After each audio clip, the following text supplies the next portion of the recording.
Hey there, if you don't know me, my name's Aaron Bird, and whether you're joining me live or you are watching the recording, I honor you for showing up, and I look at all the comments, even if it's the recording a year, 2 years from now.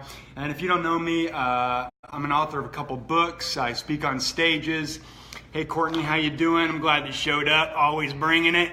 And one of the recent books that hi Rebecca, glad that you're here, is called The Couple's Castle. And I wrote this because I love my wife, and when we started dating in junior high, she really, over time, changed my life. And it was a dream of mine. Hey Shelby, welcome. It was a dream of mine to marry her. It was a dream of mine to write a book. It was a dream of mine to speak on stages. Hi Tina, how are you? And all these things were dreams of mine, and they're not necessarily your dreams. Hey Emily, good to see you again, long time no see. And your dreams aren't the same as your neighbor's dreams. They're not the same as your neighbor's goals, your church's goals. Maybe you share the same goals as your church. I don't know, but we all have different ideas of what it means to have the best year ever for our own lives. And if you're anything like me, the best year ever for me felt selfish. It felt like I was doing something wrong. I felt totally insecure. I didn't know if it was morally right to do. I constantly questioned myself, like who am I to try to experience my best year ever? Whatever that looks like for you. I don't know if you felt that way, but I totally get worried about things and what will people think of me, and will it look like I'm being offensive to somebody, because I don't want to offend anybody. And then I realized that if I'm not for me, then who is? If you're not for you, then who is for you? And at the same time, if I'm only for me, then what am I? I'm a monster. So there's that tension that we all go through. And so if I'm not for me, who is? Like, nobody's going to show up at my door, and nobody's going to show up at your door and say, here's your dreams. I made them all work for you. And you don't want that anyway, because you won't grow into a certain kind of person that dreams and goals mold and shape you to become.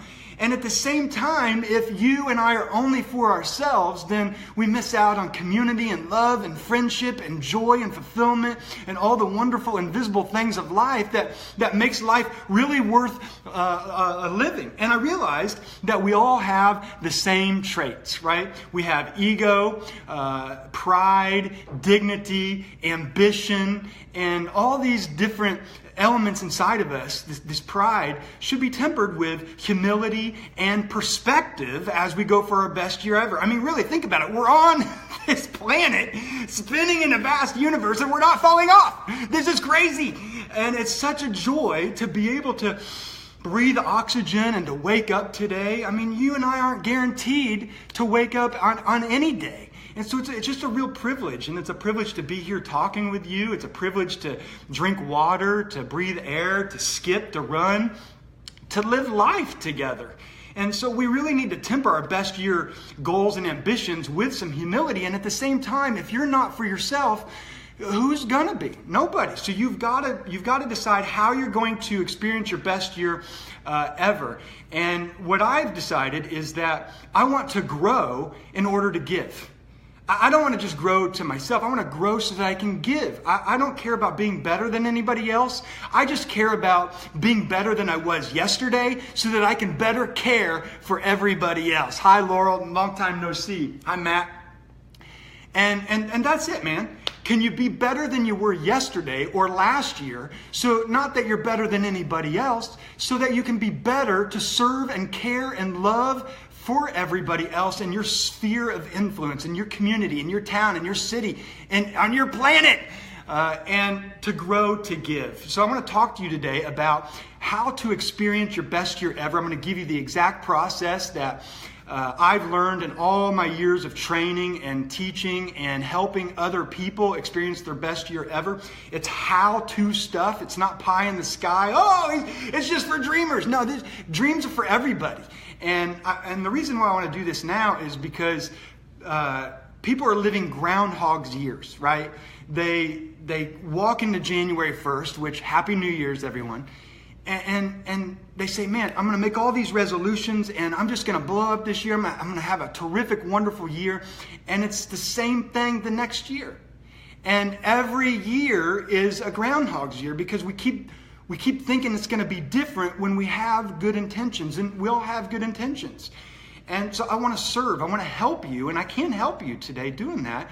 And one of the major reasons is why we end up year after year doing the same thing and feeling the same way at the end of each year is because we're in the wrong system. We're in the wrong process. And so I want to just simply hand you a process that has worked for me and that will continue to work for other people.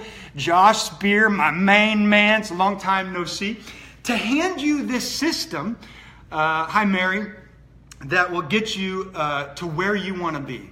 I mean, if you're a stay-at-home mom, you're an entrepreneur, you're an international student, you want to be the president of the United States, you're a band director, you want to be a great neighbor, you want to blow up your business, whatever it is for you, that's what I want to do. So I want to hand that to you, and we're going to talk about how the best goal system setting thing that you can have. And something else so that you can really have satisfaction and fulfillment in your life, not just to achieve things. I'm going to teach you all that stuff in our time together here. And the reason I want to talk about goals, and you're like, goals, man, I've heard about goals in junior high, high school, blah, blah, blah. Don't give me that. But here's the deal. Goals, you have to have some goals, and here's why. Your brain is a goal-seeking organism. That's why you have to-do lists. It's why when you wake up in the morning, your brain thinks, I need to grab my phone, or I need to get some breakfast, or I need to go run some errands. It's because your brain is always looking to achieve something. It's always looking to accomplish something. And so why not give it like 2, 3, 4 major goals that would create your best year ever, rather than, hi Isabella, hi Julie, rather than simply allowing distractions and publicity and the public to just grab your attention. You need to have 2 or 3 major goals that constantly grabs your attention, that you're striving for, that you're going after, because your brain's going to go after something anyway because it's a goal-seeking organism. And so that's the first reason you got to talk about goals. And the second reason is because what you focus on grows. What you focus on, you've heard this, your energy flows towards what you focus on. What you focus on, your energy begins to flow that way. You manifest that into your life. And if you want to be real specific, your brain has something called the reticular activating system back here. And that simply means that whatever you focus on, your cells, your body, everything about you starts to move into that direction. So just think if you had this amazing goal, everything starts to move into that direction, and your reticular activating system keeps you from focusing on everything around you. Like, I haven't even been paying attention to the ceiling in here.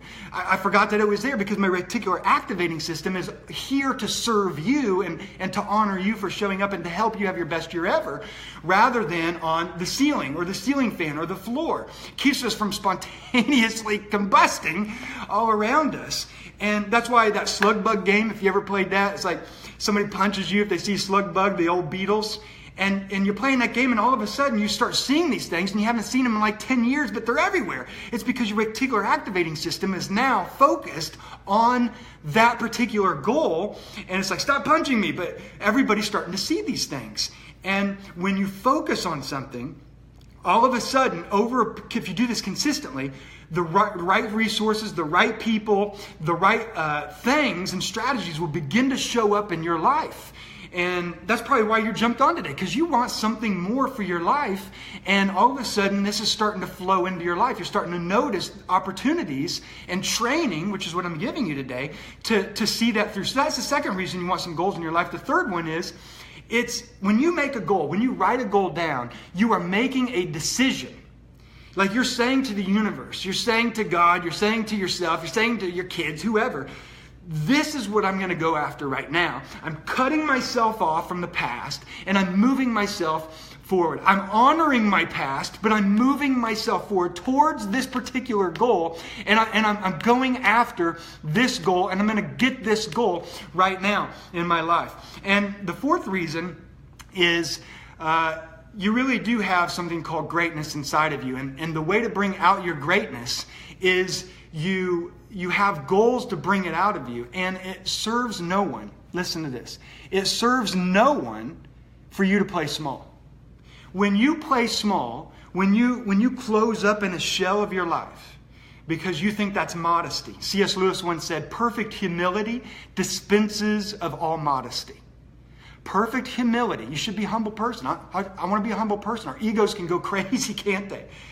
But when we're humble, it dispenses of all modesty. And when you play small in life, because you're afraid that you're going to offend somebody, that you're having your best year ever, you're afraid that you're going to make money and that's going to lose friends, you're afraid that you're going to find the love of your life, whatever it is, that when you move forward, that's right, Jennifer, when you move forward, you're afraid that other people are going to, criticize you for that. It doesn't serve anybody, because first they laugh at you, then they criticize you, and then they say, hey, can I come work for you? Hey, how did you do that?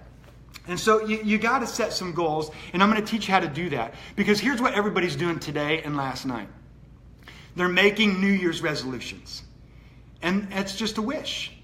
And the data, the science constantly says and shows us that 25% of people who make New Year's resolutions today or last night, they will have stopped going after the New Year's resolutions by next Sunday. That's crazy. A fourth of the people will stop within 1 week. And 60% of people who make New Year's resolutions will stop going after the resolutions within 6 months. Could be 2 months, 3 months, 2 weeks. 60% stop. And then the average person, the data shows, that goes after or makes New Year's resolutions, makes the same New Year's resolutions 10 consecutive years straight with no results. It's because they're doing the wrong things. They're making the wrong system. They're following the wrong process. It's not their fault. They just haven't showed up to get some training to make it happen. And then the data shows that only 5%, let's say you make a weight goal. A lot of people make fitness goals this time of year. They make a weight goal. Only 5% keep off the weight, and 95% gain it back in that year and gain even extra weight. And then people who have a stroke or heart attack this time of year, and they're making a resolution to make things right with their eating habits and exercise, only 14% stick with it. And so you got to make a decision today to move forward with your life. And it is a conscious decision. Like, it's not an accident. It's not going to happen by accident. I've never accidentally lost weight. I've never accidentally eaten a piece of pie. Like, when I eat a piece of pie, it's like I do that on purpose, right? I'm eating that cherry pie, and when I eat that cherry pie, I'm making a choice that in 3 days I'll probably put on an extra pound. It's just the natural cause and effect. So it's your choice. So I want to give you the steps to experience your best year ever. Hi, Brett. Hi, Steve. Welcome. Talking about having your best year ever and setting some goals and giving you a goal step process. You're just in time. And here's the first one. I'm going to write these down for you so that you can see them and have them forever. Whether you're watching this live or in a recording, I honor you for showing up. Isn't this fun? New Year's resolution. You could be watching football right now. But hey, the Illini aren't playing, so what's the point watching? Step one is this. You got to get yourself into a state of certainty and confidence every single day. Like this is a must. It's like the kid that goes to see Santa Claus, right? You see kids that sit on Santa Claus's lap.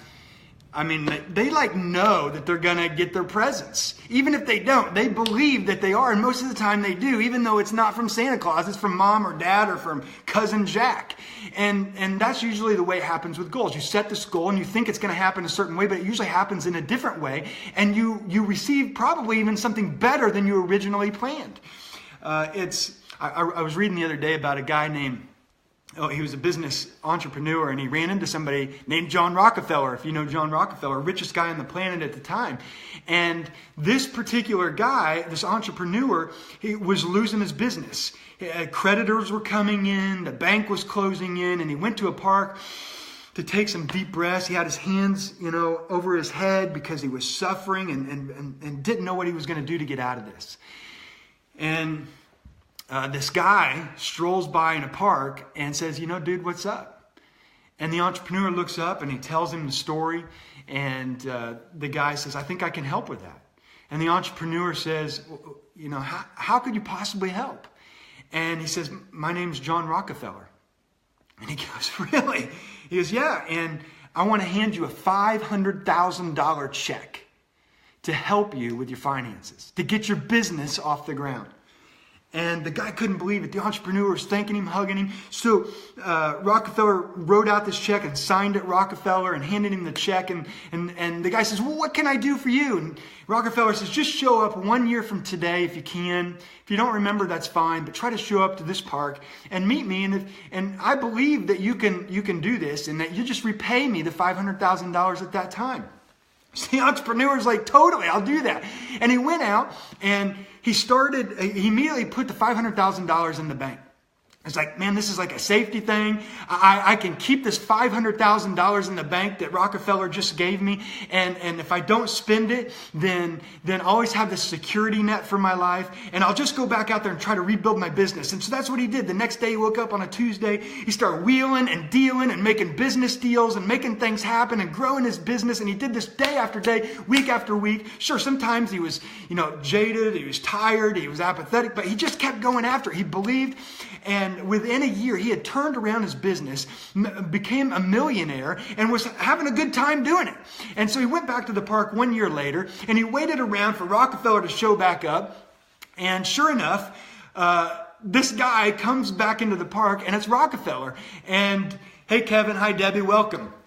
And he shows back up and says, hey, how'd the business go? And the entrepreneur said, I did it, I made it, and I brought you back your $500,000. And the guy says, well, congratulations. And at the same time, there was a nurse running into the park to chase down this guy and says, oh, I'm so glad that you found this guy. This guy always gets out of the nursing home and claims that he's John Rockefeller and starts writing checks to people. And the entrepreneur realized it wasn't Rockefeller and that the $500,000 check wasn't real. There was no cash behind it. Even if he had cashed a check, it wouldn't have worked. And he realized in that moment that he had certainty and generated this certainty in his heart and this confidence in his heart and his brain to go out there and to make things happen. And that's what really made the difference in his life. And it's the same thing with that kid on Santa Claus. Man, you're certain that Santa Claus is going to bring you the gifts. When you're certain about things and you look in the mirror every single morning, man, sometimes it's just tough to get up, isn't it? Sometimes you wake up and it's like, oh, again? What, how am I going to do this? Life can just be tough sometimes, can't it? And it's hard. And that's when you just got to look in the mirror and say, you know what? I believe in myself. Or if you're a believer, it's like, I believe that God can do great things in me and that he is doing great things in me. And if God's for me, then I can be for me. And I'm going to make that happen today. And because that's the number one thing. You got to sell yourself on that every single day and believe that if you've been given the capabilities, if you've been given the desires, then you have the capability to make those desires come true. That's right. I can do all things. Through Christ who strengthens me. Somebody just posted that. Thank you, Jennifer. And so that's the first one, man. You got to get yourself in a state of certainty and confidence that you can do this every day because life is tough enough on its own. You can't be your own worst enemy. Listen, if you doubt yourself, I can't lose the weight, I can't start a business, I can't share good news with people. I can't be a great mom. I just yelled at my kid again. I'm terrible. Woe is me. And we all feel that way from time to time. But if you can't get confident and generate a state of certainty, then it's like laying down your weapons in battle and joining the ranks of your enemy and fighting against yourself. Like in your head, you're going to be fighting against yourself all day. And life's hard enough. So you got to believe that God, yourself, or both are for you and that you can do this. That's the first step. That's the most important step. And I belabor that because if you don't do that, it's pretty much pointless out there. You can have all the goal setting systems. You can go all through all the courses and processes that you want, programs, and I can hand those stuff to you. But if you don't believe in yourself, forget about it. So that's the first one. The second one is, and I'll write this out so that you can see it, is I want you to pick out your 3 best year ever goals. Your 3 best year ever goals. Right there. My handwriting's terrible. It's atrocious, I know. But you can see it, right? Your 3 best year ever goals. And what that means is you've probably seen set SMART goals. Don't set SMART goals. Like SMART goals, I think is specific, measurable, actionable, realistic, and I think time bound. Some of those are good, but listen, don't set realistic goals. Realistic goals, they won't energize you. They won't get you excited to get out of bed in the morning. And you want to set 3 goals. Not 7, not 17, not 70, not a 99 bucket list or anything like that. You want to set 3. Because if you're saying, Aaron, I can set 8, I can set 10. If you can do that, then you're not setting big enough goals. I want you to set, if you want your best year ever, I mean, you can do that, but it won't be your best year ever. I want you to set 3 goals that if you achieve these 3 goals, like your smile would be so big, like you'd be floating down the neighborhood. You'd get up in the morning, like you'd levitate right out of bed. And your wife or your spouse or your neighbor would be like, dude, that person's levitating down the neighborhood into their car. It's because, man, I'm living my dreams. My best year ever goals, right? And then you can help them. And remember, you grow to give. You're not competing with your neighbors. You're not competing with the businesses. You're not competing with other people. You're just competing with who you are yesterday so that you can be better than you were yesterday, so that you can grow to give and serve other people. And I want you to set 3 major goals that, man, it's just going to set you on fire to get up. It should stretch you a little bit.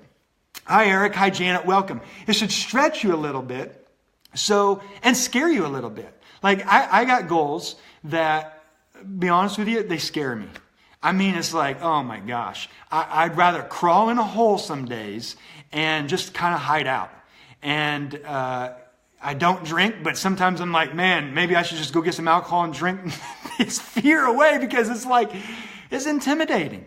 It's intimidating to go after something that stretches your comfort zone, because you have an amygdala in your brain that says, don't do it, man, don't do it. People are going to laugh at you. You're going to be criticized. You're going to bumble, stumble, and mumble. It's going to be bad news. You're going to fail. You're going to look stupid. People are going to talk about you. And you just got to set those kind of goals if you really want to live your life. Like, it's your life, man. It's your life. Live your life, and your best year ever is going to look a lot different than my best year ever, because everybody's got different goals. Your best year ever, hey Joshua, your best year ever may be, graduating, getting a PhD, maybe getting a new job. I don't know what your best year ever, but it's definitely different than my best year ever. And so you got to set those goals to stretch you, that make you kind of afraid to go after that. And if you don't know how to do that, I brought 5 or 6 questions that I want you to write down, and I want you to keep these in front of you so that it will help you realize what your goals could be. And these questions will also help you do number 3. Again, I'll write this down so that you can have this forever, whether you're joining live or you're watching the recording. And step number 3 is you got to get power purposes, man. You got to have reasons why you're getting out of bed in the morning. You got to have reasons why your goals really matter, right? Like, step number 1 is you got to get yourself into a state of certainty and confidence, whether that comes from God or from you or from both. 2 is you got to have your best year ever goals. And number 3 is you got to have some reasons for those goals, because you can sit here and set goals all day long. That's easy to do. But if you don't have reasons to achieve these goals, to go after these goals that lights your heart up, that gets you all pumped up, that gets you excited, that makes you do stuff that frankly just terrifies you, that says, oh my gosh, I can't believe I did that. Like when the next year rolls around and you looking back on your life, you're like, I can't believe that I just did that. That's because your reasons were so compelling and so strong that you went after it. Hi Jay. Hi Ashley. You know what? You should be excited for 2018. This stuff's so good. I might give $1 to somebody who can guess what this is. So you got to have reasons. So here's some questions. Question number 1 is this. What breaks your heart? What breaks your heart? Like, does human trafficking break your heart? Like that breaks my heart. Like, I feel like I'm about to cry, because when I think about people who are kidnapped and taken to the underground and sexually and physically and emotionally abused, that sucks, man. That's darkness. And what do I have light in me for if I'm just going to watch that happen? You know, if people are being trafficked, you know, hey, Aaron, how you doing? In fact, this is crazy that I just said that, because Aaron Gipp just joined, and his wife does Dress November or something like that, and I think it relates to some of that human trafficking, and maybe that's your reason. And if that's your reason for your goal, guess what? You're not going to give up on your goal. And when you're terrified to do or achieve a step in your goal, you're going to be like, who cares? Because somebody's life is at stake right now in the underground. And by me giving up on my goal, I give up on them. And so your reason needs to be compelling, man. It needs to be like, it needs to get your heart going. Like, if you're going to change jobs, why are you changing jobs? Like, it needs to be for something, like maybe that's your goal. I'm going to change jobs this year. I'm going to make some more money this year. Why? If it's just for the cash, maybe that's a good enough reason for you. But maybe it's because you want to help somebody. You want to help an organization like human trafficking. Maybe for you, the goal is, what breaks your heart is your weight, right? Maybe you know, weight has got out of control. It's just been a tough year, and now it's hard to run around with the kids, right? And so now every time you look into a snack cake, I used to eat snack cakes, and that's when I gained weight. And you look into a snack cake, it's like, dude, why would I want to eat that snack cake when if I eat that snack cake and I eat that extra piece of pie, and then all of a sudden I'm going to gain all this weight and I'm not going to be able to run around with my kids. Like, your reasons, like number 3 has got to be, they got to be power reasons. Hi Kim, hi Mike, welcome. They got to be power reasons for why you're going to go after your best year ever. Because if they're not powerful, you're not going to care. Like, you're going to get 1 week from today, and you're going to be like the 30% who give up in 1 week on the New Year's resolutions, or the 60%, the data's strong, who give up within 6 months of making their New Year's resolutions. And people who make 10 consecutive years resolutions, the same resolutions, and they never succeed at them. It's because they haven't done these things. They don't get themselves into a state of certainty and confidence that, hey man, God's doing an amazing work in my life, and I believe that if He's for me, I can be for me. Or even if you don't believe in God, you can say, you know what? I believe in myself. I'm only on this planet once, and I'm going to be confident in this. You have to sell yourself on that every day, because life can just be tough. It can be hard. Sometimes just getting out of bed is hard, right?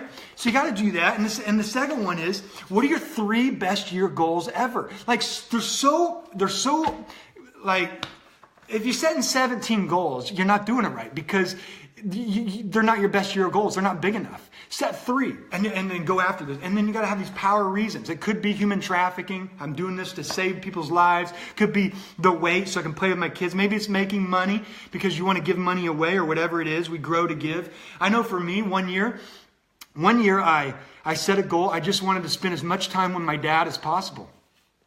You know, he was dying. And I didn't just want to spend as much time with him. I was very specific about it. I said, I'm going to be the guy, okay? I'm going to be the guy who's there for him. I'm going to be the guy, you know, I read research on his particular cancer. He's going to be wearing diapers, right? And it's going to suck. And he's going to be dependent upon other people. And I thought, I'm not going to let nurses wipe him, you know? And so I'm going to be that guy. I'm going to be the guy that's there for him. And so I'm going to pick him up. I'm going to sing him to sleep, sing him songs. I'm going to play games with him on his bed. I'm going to give him a shower. I'm going to sit with him. I'm going to moan with him. I'm going to be that guy. And it was tough. But I was there his last days. You know, if you know my story, I'm not going to go into my story, but I was there for his last day when he went into a state. You know, if you read about prostate cancer, you probably had a loved one that's gone through a death. I'm obviously not the only one. But his last words were, I love you. And that was fulfilling for me. But the reason why, I had a big reason, is I didn't want him to die alone. And so you think when I was tired, I had other things going on. You think when I was tired of my other goals, like tired of life or whatever, you think I was going to give up on that? No way. Because my reason was so powerful and so compelling. And that's what you got to do. You can't just set goals. You got to have power reasons. So what breaks your heart could be one way to get at your power reasons. The second one is, just ask yourself, what would double your happiness this year? What would double my happiness this year? Write that down. What would double my happiness? Like if you get to next January 1st, what would have doubled your happiness if you achieved one of three goals? Right? Is it losing a bunch of weight? Is it getting the best shape of your life? Is it changing jobs, finding work you love? Is it having more margin, more time with the family? I don't know. A third one is, who do I want to become? This is the most important reason to me to set any goal whatsoever. Like when you set a goal, right? When you set 3 goals, when you write them down and you look at them, it's like, what kind of person will I become by achieving those goals? Like if I'm going to become an average, mediocre version of myself, I'm not interested, even if it's making $7 billion. Like, okay, maybe a little interested. But the point is, you have to decide who you're going to become on this planet.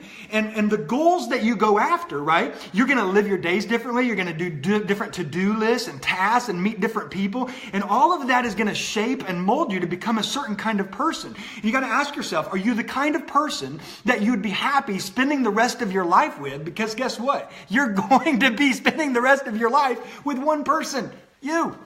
So you want to do things that grow you into a certain kind of person.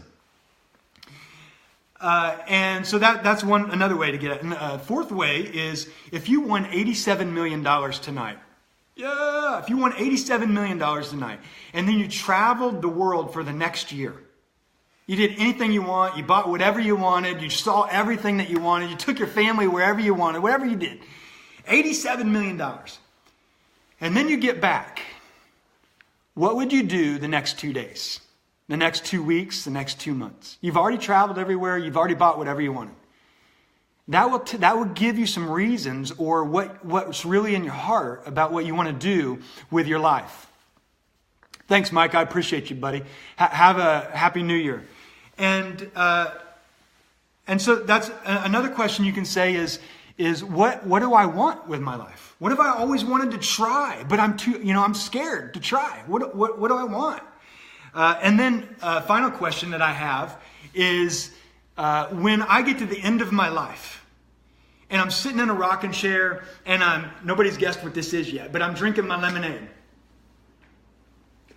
When I get to the end of my life, yeah, come over here, buddy. Yeah, come on. There's people watching. Everybody say hi to Penelope. Can you say hi to him? Hi. We're talking about having our best year ever. Can you give me a fist bump? Give me a kiss? Yeah. So listen, man. So at the end of my life, when I'm 152 and I'm sitting in the rocking chair, I got to ask myself, did I go after my best year ever goals every year? My best year ever goals every year. And if I didn't, what did that cost me? How will I feel sitting in that rocking chair? I'll be like, why didn't I go after those? Why didn't I do that? I would have become a different person. I would have grown. And again, we've already talked about this. When you grow, you're not growing to be selfish. You're growing so that you can give. It does not serve anybody in humanity for you to play small. It doesn't serve anybody in humanity for you to remain in your shell and to be modest. What we talked about is C.S. Lewis said, perfect humility dispenses with all modesty.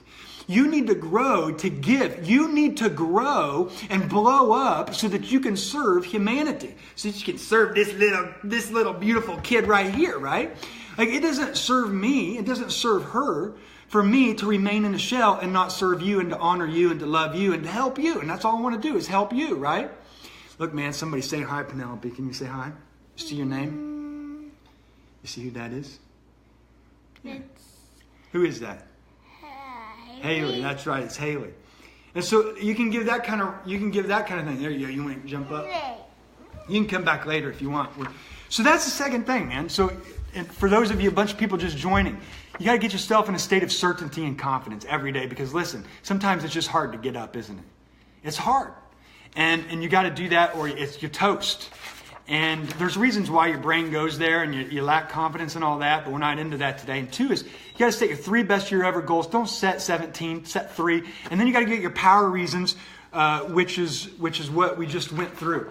And then the 4th thing I want you to do, and I'll write this down so that you can have this, again, if you're just joining me or you're going to watch this on the record a year from now, is number 4, you need to, what I call, timestamp this. Timestamp your goals. Like if you don't give your goals a date, you're just dreaming, man. You're just wishing. You're just hoping. And most of the time, like hope is a great thing, but hope is a bad strategy. It's a really bad strategy. But what happens is we get freaked out. We freak out about things. We freak out about our goals. We freak out about what people think. We start comparing our lives together, and then we don't do anything. But if you timestamp it, you know the date you got to get it done by, right? And you can procrastinate as long as you want, but you're going to get it done by that date. So timestamp it. And then the 5th thing I want you to do, I'll write this down too. Number 5 is, this is unbelievably helpful to me, and I learned this from one of my mentors, is every day I want you to journal your monkey mind. What's that mean? Well, every day you wake up, and periodically throughout the day, right? Your brain's going crazy. You start stressing. You start getting worried about things. You're freaking out. What if things don't go right? What if I lose it all? What if I lose my status? Will people laugh at me? Will people make fun of me? If I go after something and I kind of declare that I'm going for my best year ever, and I don't make it, what will people say? And so every day, I try to do this every few days, whenever it hits me. You know, when your monkey mind goes crazy, I do this in the morning. I just write down, take out a pen, and my journal's right over there, and I just write down what's stressing me out, what am I worried about, what am I scared about, who am I worried about making fun of me, or what are my great fears or concerns? Because listen, we all have adversities. We all have adversities. And if you don't get out the monkey mind, right? Guess what's going to happen?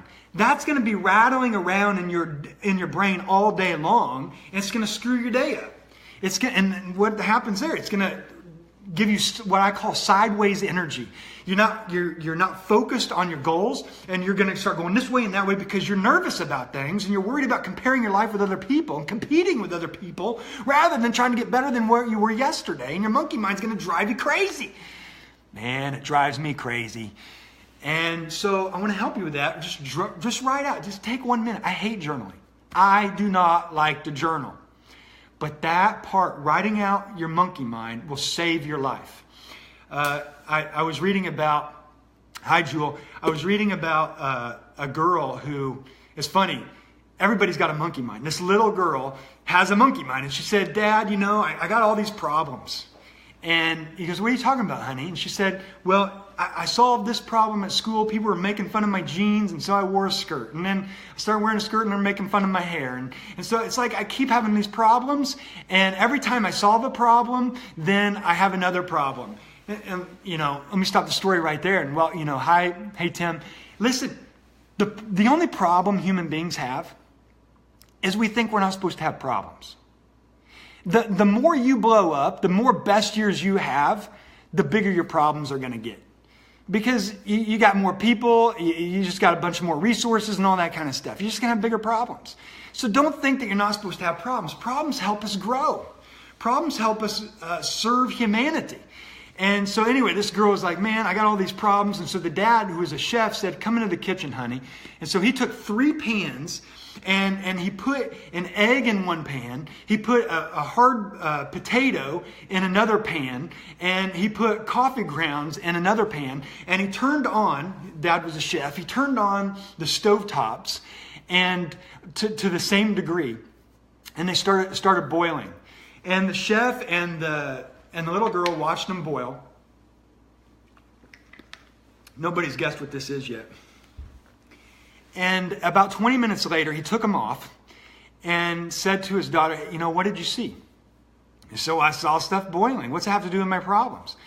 And he took them out. He took the potato out, the egg out, and the coffee grounds. and says, well, what do you see now? She says, I still see the same thing, a potato, an egg, and the coffee grounds. He said, well, touch the potato. And the potato was now all mashed.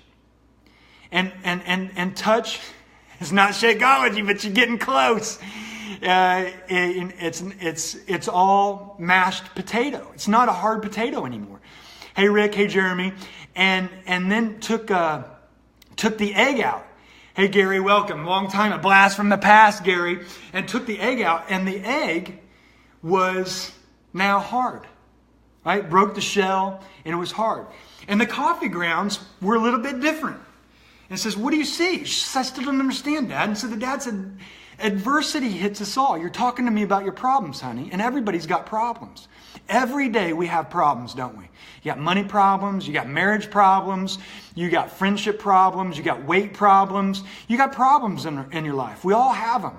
And again, the biggest problem is we think we're not supposed to have problems. And hey, Tim, welcome. And so she said, listen, the dad said, some people when they go through problems, they're like the egg. And they go through that boiling water and they get all the adversity. And they're soft inside and kind inside, but they go through that pain and that adversity, and it hardens them. And they grow callous. And honey, I don't want you to be mean to your friends at school because they're mean to you. I don't want you to get callous and angry and hard and resentful at life.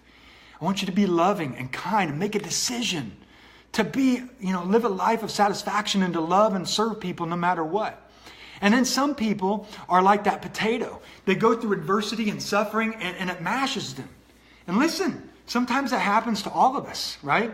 Sometimes when we go through adversity, the adversity is so freaking painful. Hi, Kelly. It's so painful. And we get so ashamed. We don't want to show our face in the neighborhood, at the church, in the community, at the gym. And we're like that potato, and it just mashes us because we tell the story in our head that this problem is insurmountable.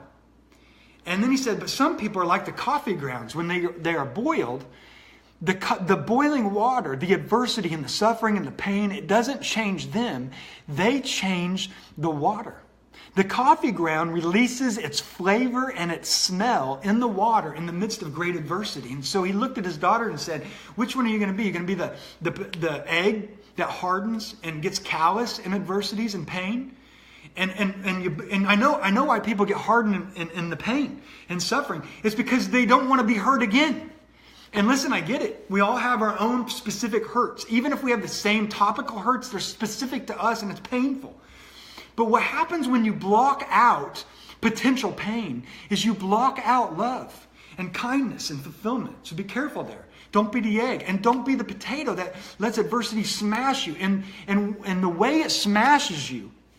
Hi, Jennifer. Good to see you. I remember Tasty Freeze days. And listen, if it smashes you, the reason why is because we hide in our shame and in our pain and in our problems instead of talking to somebody, getting a coach or a mentor or a friend or family member to talk it through. But be like the coffee grounds. Release your flavor and your aroma and change the circumstances around you by that first step to your best year ever. By generating a sense of certainty and confidence that either if you don't believe in God, that you can have self-confidence in your life. That, you know what, I can be a confident person. I can generate certainty every day because life is just sometimes thinking hard, isn't it? I can do this. Hey, Jason, welcome. Good to see you, buddy. Or you can believe, you know what, if God's for me, then I can be for me. If God loves me, then why can't I love me? And if God's for me every moment of every day, why am I so wishy-washy? And some hours I'm for me and some hours I'm against me. I'm my worst enemy. Why wouldn't it be for me all the time if the divine maker of the universe is for me? And then the second one is pick your 3 best year goals ever. Something that lights you up. Something that just gets you on fire to get out of bed in the morning. But you got to have power reasons, power purposes. Otherwise you're going to quit like everybody making New Year's resolutions. Somebody just guessed blueberry banana protein with a shot of wheatgrass. Han, I like the way you think, but you're not even close. Not even close. But I'm going to give $1 to anybody who guesses. The fourth one is you got to time stamp it. Otherwise, you're just making wishes. And the fifth one is you got to journal your monkey mind. Get the stresses and the comparisons with other people outside your head. You're gonna be worried all day long about projects and what people think, and it's gonna build resentment and anger. And then the sixth thing is I want you to do this. This was a complete game changer for me. Write these 3 best year goals down every single day. I have a journal. It's over there on the table right now. And I write it down every single day. Now, this is important because it's research, it's science, it's data that I think her name's Dr. Gail Matthews, who's a psychiatrist or a psychologist, I forget which one, out at Dominican University. She did research on goal setters. And the people who wrote down their goals achieved their goals 40+% more often than those who did not write down their goals. And that was just by writing them down once. What if you wrote down your goals every single day? The way I do it and the way this is going to change your life if you do this. You've got 3 best year goals ever that light you up, that get you pumped up about life. If you write down these 3 goals every single morning, which I do, right at breakfast time, and then every single night before you go to bed. Because then they're on your mind. You're dreaming about those things instead of, you know how you go to bed, you whatever your pajamas are, you're laying down in your bed, it gets dark in there. You start freaking out. You start telling yourself a story. Your monkey mind is going crazy and saying, what if this happens? And what if I lose my job? And what if this? And all those things could be real someday. But what is it helping your sleep? It's not. And your sleep is critical to your success in life. And when you worry about those things, guess what's going to happen? Your cells go in that direction. Your life goes in that direction. And it's probably going to come true. Rather than focusing on your goals. And saying, you know what? I'm going to write my goals down every morning and every night. That's 742 times. If you write down your goals every morning and every night, who do you think is going to achieve their best year ever? Somebody who makes New Year's resolutions once a year, or somebody who writes down very specific best year goals ever, every single day, twice a day, once in the morning, once at night. I guarantee who's going to win that. It's the person who writes down their goals. So get a notebook. I used to get these little notebooks. I mean, it's just real little. It's a notepad, costs $1. Don't be all fancy and formal about it. Get yourself a pen and write it down every single day. And I write mine down as success statements, and here's why. I'll write it down like this. I successfully did X, Y, and Z. Right? I successfully have X, Y, and Z. I said, one of my goals was to help my dad when he was dying, I mentioned earlier. I successfully helped my dad when he was dying, And I write that down like I've already done it, because your brain goes towards what it expects. And if you write it down like a success statement, like you've already succeeded at it, your brain expects that it's part of your life and begins thinking that way and moves in that direction. So do that twice a day. And then the 7th one is to be consistent. This is the goal. This is where you're going to get your goals and best year ever. Because most people make New Year's resolutions, or they set a goal and then they stop. They start and they stop. They start and they stop. They start a diet and then they stop. They start a New Year's resolution plan and then they stop. They start writing a book and then they stop. But if you're consistent, if you pick, this is the way I do it. I pick 2 routines. So I mentioned earlier that I wrote this book, right? The Couples Castle. So what I did is I picked 2 routines every day for my best year ever goal. And every day I did those 2 routines, no matter what I felt like, no matter if I was motivated or inspired. Same thing when I won the love of my life. I just did a couple things every day of my life to win her heart. And I do that even when I'm married, to try to win her heart again. So you're crazy if you think you've won her heart and won his heart once and that settles the matter. And then when you get bored, because you're going to get bored in February, March, May, September. After you set these, you're all pumped up today. You set these 3 best year ever goals. There's going to be a distraction. You're going to be bored, whatever. But if you're consistent and you do these every day, then gamify it. By gamify it, I mean have a reward for yourself or have a punishment. Like if I get this, if I do this, then I get to do this. Like I have a reward for myself just by showing up today and honoring you and serving you today. And I'm going to go get my favorite fun meal at the store. And I think it's like negative 13 degrees outside right now. But I'm going to go brave the weather, get my favorite meal, which is grapes and whipped cream. And I'm going to bring it home and eat it in honor of doing this. Because I gamify it. And it's just fun for me that way. Or punish yourself in some way. Like, if I don't achieve this goal by X date, then I have to run around my neighborhood naked. No, don't do that. But you get the idea of terrify you not to achieve that goal. And then listen, if you do those 7 things, you're gonna have your best year ever in terms of achievement, but you may not be fulfilled. Like your heart, you still may get depressed, sad. You wake up and say, man, dang it, I achieved those goals, but I still feel kind of, just life's not very fun. And so number 8, I'll write this down. Number 8 is fulfillment. You want to get into a fulfillment, I should have wrote state. You want to get into a fulfillment state. Your state is how you feel, right? A fulfillment state. Hey, Patty, welcome. I should have used you as an example, Patty. Patty has achieved some major a goal or two this last year. I won't mention it. I'll let her mention it. But I've seen her on social media. And she probably went through the same steps that I'm mentioning, even if it's subconsciously.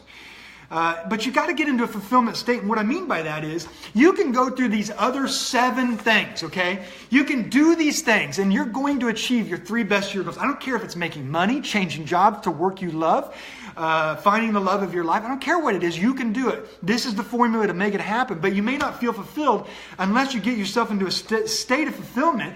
You can have what's called the science of achievement. Right? You can achieve those things by the science. This is scientific. Like, if you do this, it's empirical. You know it will work if you do these things.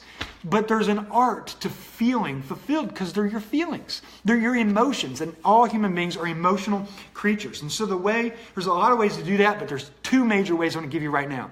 One is you have to get your self and state into a state of gratitude all the time. Like, and listen, you know how Thomas Aquinas once said, everything in moderation. I believe that with almost everything except gratitude. Like, you never get tired of being grateful. It'll never wear you out. You'll never be like, man, I've been grateful for a long time and just this is kind of boring. It never happens. You just constantly be in a grateful state and life gets so much better, right? Like, you just saw my daughter come over here earlier. I was just like overwhelmed with gratitude. And seeing people who come on I haven't talked to in 20 years, it just is an overwhelming gratitude where I honor you and it's like I miss you. And what happens where we don't reach out to each other anymore? But I'm fully appreciative that this reconnects us and that we live in a time where we have social media that can reconnect us. And this is, your heart's in a state of gratitude. So every day, here's the way I do it. The first thing that's on my mind and heart, the very first thing in the morning, I wake up and I say, what are 3 things that I'm grateful for? What are 3 things that I am fully appreciative right now? Because I know if I don't do that, floods of concerns and worries and the monkey mind that we talked about a minute ago will come into my head and freak me out. So I stave that off and I immediately say, what in the world am I grateful for right now? And I always make 1 or 2 of them really simple. Really simple. Like, I'm really grateful for the ceiling right now. Why? Well, because if the ceiling wasn't there, I would be freezing my, toes off. I would be freezing right now. So I'm so thankful for that ceiling. And then I may say I'm really grateful for my pinky. I'm grateful that I get to go to the gym. I'm grateful. I just stop at 3 because I could go on and on and on. And what's that do? It puts my emotions into an emotional state for the rest of the day. It sets the tone so that when I go talk to my spouse or my kids or somebody at the gym or at work, I'm more in a spirit of gratitude rather than bitterness that I have to do this. And doesn't everybody want to be around those kinds of people? Yeah, of course you do. So be that person. Be the kind of person you'd be happy to spend the rest of your life with because you're going to be that person you spend the rest of your life with. So that's the first thing. If you want to be fulfilled in life, again, you can achieve all the goals you want. But if you want fulfillment, if you want your best year ever, you need this, don't you? And I know Christians who aren't fulfilled, Muslims who aren't fulfilled, and atheists who aren't fulfilled. I know African Americans, Caucasians, women, men, they're just not fulfilled no matter what program they've signed up because they haven't learned the art of fulfillment. And one of the ways is to get in a spirit of gratitude. And the second one is you use 2 words every day. I bet you didn't even know what the words were. And they're killing you. And I want you to use, hey Tim Blair, hey Tammy. Tim was one of my heroes growing up, man. I saw him run for a long touchdown in the state championship. I was there cheering you on, Tim. And one of the second ways to get in a state of fulfillment, hey Tracy, good to see you. One of the ways to get in a state of fulfillment, besides gratitude and to experience your best year ever, is to use these 2 words in a different way. Every day you're saying, what if? You may not say it out loud, but your brain's saying it. You're saying, man, what if it doesn't work out? You know, what if my spouse leaves me? What if I lose, I don't have the same amount of money? What if my income goes down? You know, what if I get a disease? What if it's terminal? What if I get breast cancer? What if I am ridiculed in public? What are people saying? What if I go out there and I make myself vulnerable and people laugh at me? What if? You know, these what ifs drive you crazy. These what ifs are terrifying you, aren't they? And listen, I go through it too. Because we have the same brain. I know you go through it. And we're constantly saying, what if? And we spend our whole lives asking that question. And guess what it results in? Worry, stress, ego, freaking out. I've snapped at my spouse before. It's like, quit it. You know, all of a sudden she asked me an innocent question. And I'm like, what do you want? I just snap at her. Why would I do that? Because nothing because of her. It's because of me. Because I'm focused on myself and that wrong way of asking what if. And when you focus on yourself with that kind of what if, that's where suffering comes. Right? Pain is good. Lots of pain can be good because pain can grow you. I'm not saying go experience pain, but it can grow you. Problems, again, the only problem you have is that you don't think you're supposed to have problems. Problems grow you. It's suffering, the state of the soul, that really causes the suffering. And it's by asking these what if questions. And when I'm sitting there asking, what if this doesn't work out? Or what if I lose my job? Or what if somebody laughs at me? Or what if I just gain all this weight? Or what if? And then someone asks me a question, or my kid asks me a question, I snap at them. It's because I've been focused on myself. And no matter what, in these 7 steps, if I accomplish and achieve these best year goals ever, I will still not experience my best year ever because I'm constant state of worry and despair, and I'm depressed, and I'm going to bed worried, and I'm freaking out when I wake up, and I'm kind of like, I don't want to go to that job, and I don't want to see these people, and I'm telling myself a story based on that what if. So what you want to do, you want to achieve these goals, and I've given you the magic to do that. And if you join late, a lot of people are joining late here, or you watch this a year from now, I honor you for showing up. You're going to want to go back, and you're going to want to watch this, because this will change your life. All right? And you can do that, but you will not still feel fulfilled until you learn the art of fulfillment. And one of those ways is just be in a spirit of gratitude. I mean, when's the last time you put your hand on your heart and said, you know what? My heart is beating. And how many times is it beating all day long? And I've not stopped to say, wow, I have no control over that. I'm so grateful. I'm so grateful that my heart is beating right now. Aren't you? Put your hand on your heart. Aren't you grateful that you're alive? I'm so grateful that I get to be here today. I'm so grateful that I got a kid in the other room that when I'm done here, I'm going to tackle her and just show her and give her all kinds of kisses. I'm so grateful. And yet I still have that monkey mind that freaks me out. So that's why I got to get in that spirit of gratitude, and I got to learn the art of what if, instead of what if it all goes wrong, what if you did this? What if it goes right? Huh? what if the money situation works out? What if I actually find the person of my dreams? What if my marriage gets better today?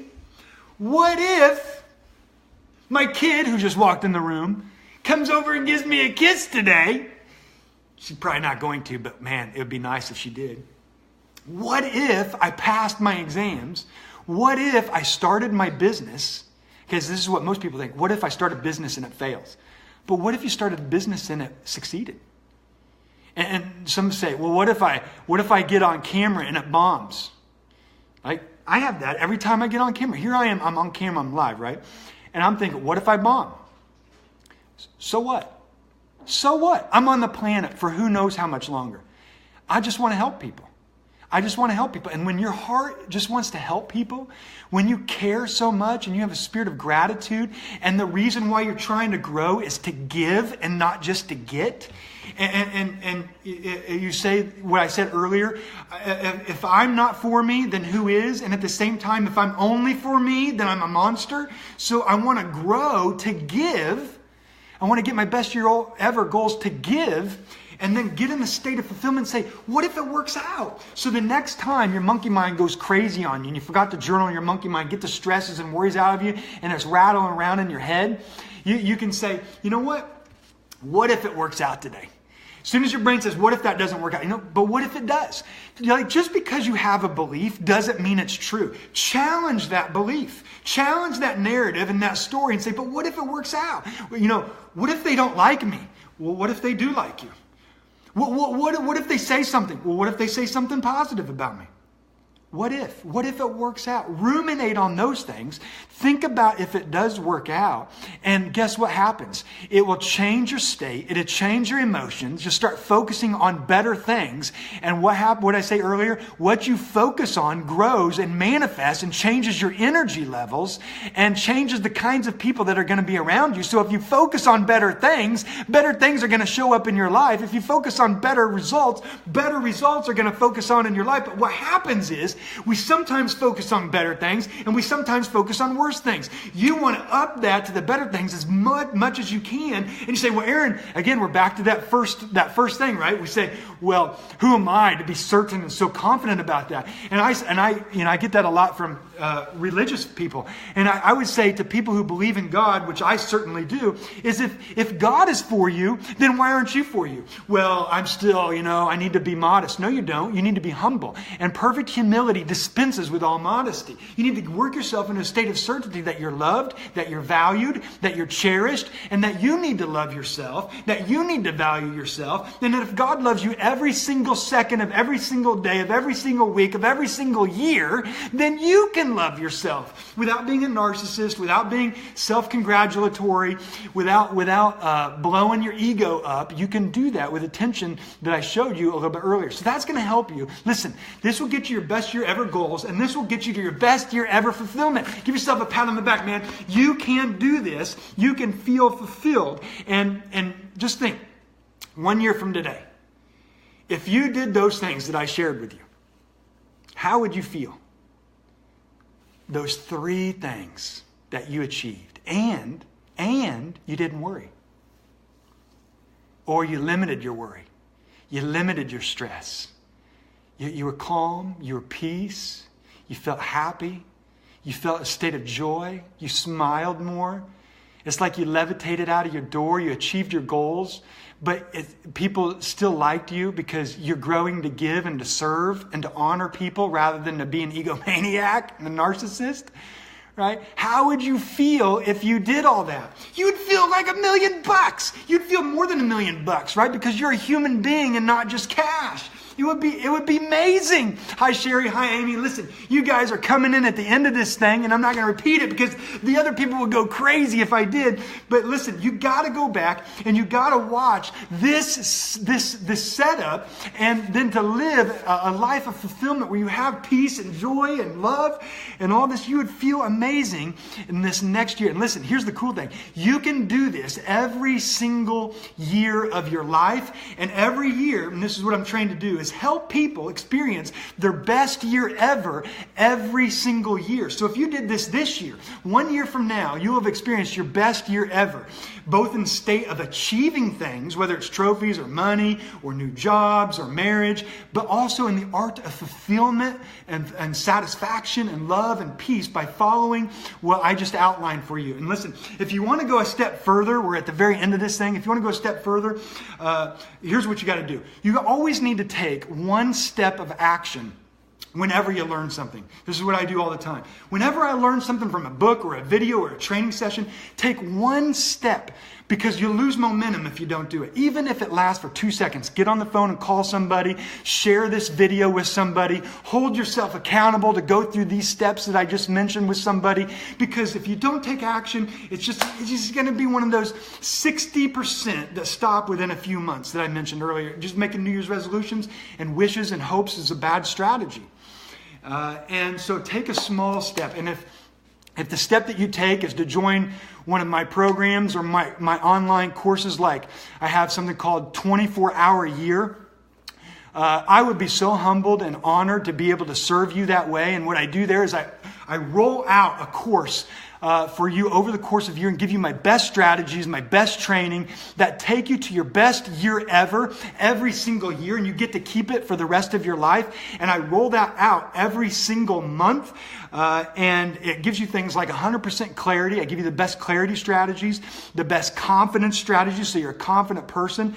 You know, when that monkey mind comes and you're freaking out and you're worried about life and you can't sleep at night, how do you get rid of that for good and not just temporarily? Give you the strategies and the practical takeaways. I show you how to find your life purpose so that when you're going for your goals, your heart's on fire and you're excited to be alive. And, you know, we all feel depressed. We all get bummed out from time to time. We all get circumstances. We all get circumstances that, you know, it just sucks, right? And that's why I told the story earlier about the coffee grounds and the egg, and is you can change your surroundings when you have your life purpose. And I show you how to do that. And I give you the steps to make that happen. I show you how to shift your brain neuroassociations. And so that this art of fulfillment and satisfaction just becomes easier. Do you know somebody that gets just angry easy? They just get angry. They're just an angry person, right? It's because they've wired their brain as a kid in a certain way, and their neuroassociations, their neurotransmitters are like a little boat. They're ferrying across one another, and that's just their normal reaction. But you can work yourself into a state of love and kindness and joy. Guess what? Even if there's crappy circumstances, even if you get a call one day, the police show up at your door and say, you know, your loved one was in an accident and they're gone. I mean, that would be the worst. That would be the worst. You know, if a cop showed up and said the love of my life is gone, my kid's gone. But I've reworked my brain associations and my emotions to the point where, at least in that horrible, horrible time, I can say I'm glad that I got time with them. I'm grateful. I'm grateful. And you lose your job, you lose a friend, you lose something. At least you're working, and somebody cheats you, somebody talks bad about you. You can work yourself back into a state where you're really living on the art of fulfillment and the art of joy. I teach how to do that, how to create things, to write songs, to write a book, whatever you want to use it for. If you're a stay-at-home mom, if you're a fireman, if you're an entrepreneur and you want to blow up your business, if you're a Christian and you want to do better at that, if you're whatever it is for you, man, that will be for you. So I'll leave that in the comments section, and I'll show you how to join that today and this week so that you can experience your best year ever. Listen, I honor you for showing up. I love you, and I'm privileged that I got to be here for you and with you and to serve you. And I'm really, really grateful. Happy New Year's and much love.